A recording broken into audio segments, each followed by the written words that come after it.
Yes, it is. I actually had conceived the idea last year, December, not knowing that we're going to face a pandemic.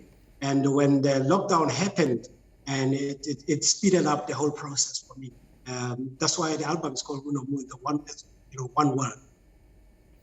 Now, there obviously seems to be influences based on the titles coming from various languages. Is this where you draw your inspiration or most of your commentary? Yes, this album actually, I'm paying tribute to my whole over 45-year career of traveling all over the world. And you'll hear the influences from all over the world, from jazz, American jazz, to West African music, South American styles, and obviously the problems that the world is facing today. That's why actually there's even a track there that talks about the Black Lives Matter, I can't breathe. But this one was more to my heart because during the time of lockdown 5, people were not really adhering to the regulations and the laws that put together. And I think we find ourselves in this situation today because when we went to lockdown 1, a lot of people thought that that was the end of it. Mm. I suppose people have not quite realized the severity of COVID-19, which is some of the things that you talk about. Yes, I mean, the severity of it, I mean, I went back and started reading, empowering myself to understand what pandemics have done to humanity. If you look at the 1918 flu, what it decimated, almost over 50 million people all over the world when it went to the 2nd, 3rd, and 4th wave. And fortunately today we have science coming on board quickly with vaccines, so that it's not like before when the science was still at its infancy in dealing with such pandemics. Knowledge and unfortunately we get fake news also, misinformation. But I believe in science, and the only way we can actually get this pandemic under control is by social distancing, as I said, washing hands and sanitizing, and staying indoors. Now, I Want to Breathe is based on a poem by Sam Mahwetja, and is obviously the inspiration drawn by the Black Lives Matter movement. So I take it there's a lot of research and a lot of current issues that you were speaking to in your music. Yes, this was an important point because we were actually having a chat about Black Lives Matter on my Facebook page, and Sam posted this poem, and it just took me about 10 minutes to put it into music, to compose music and put that into it. And I feature a young Swazi rapper called Flamboyant on it, and I think it carries the message. And I actually even used the sound that came from New York at the time of the protest. That starts the song and that ends up the song. What people want is justice.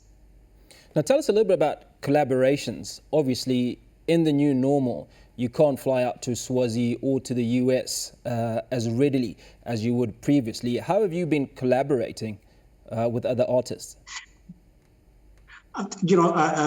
Thanks to technology, I managed to send the music through to Swaziland and get the rapper to do the part of it where I recited the first part.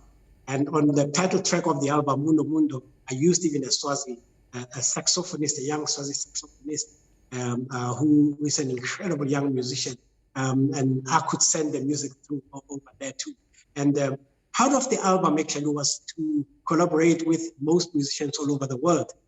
Unfortunately, that didn't happen, and I missed out on it. But I think the next project I will get that done. A couple of interesting factors there.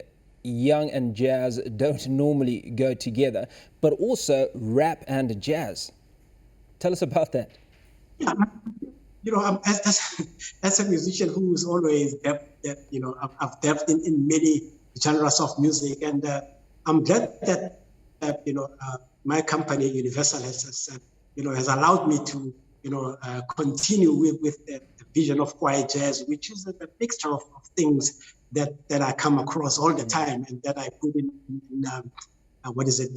into music so that people can enjoy. I think music is for enjoyment and putting out that social. Actually, you look at this Corona song.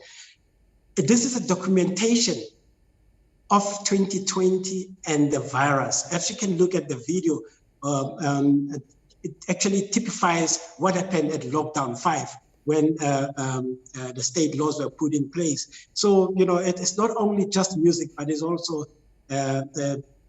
documenting what is happening in our time. Now, jazz is your forte. Is it fair to say that you've maintained a jazz feel throughout this album?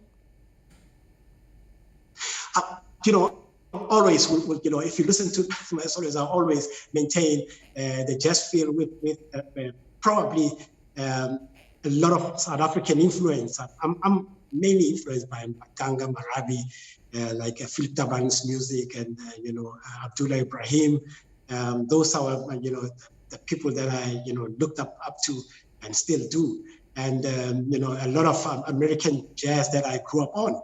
Herbie Hancock and Keith Jarrett and all of those guys that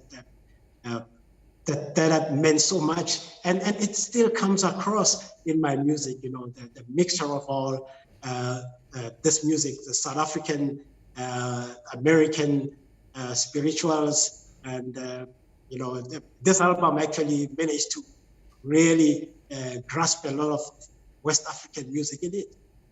Now, we can't talk about music without talking about the impact that the COVID-19 has had on the entertainment industry. What impact has it had on you personally, and obviously other musicians? This COVID has decimated, and a lot of musicians are out of work. Can I just look at the next imagine? Many of them haven't worked since since lockdown 5, and now we have all the small gigs that were supposed to happen now all being shut down. The industry, from the past almost 10 years now, where it's been adjusting, because you remember that the sales of records died. And while we're adjusting and getting into a live performance, then you see COVID coming and decimating all that. So we really are we need desperate help from governments and corporates and all that. Have you engaged in any online performances? Is this part of your strategy? Is it something that we can look forward to? Well, excuse me, I haven't really done that because I've been busy with the recordings and stuff. In the new year, that's where I'll be starting with the live performances that will go live on social media.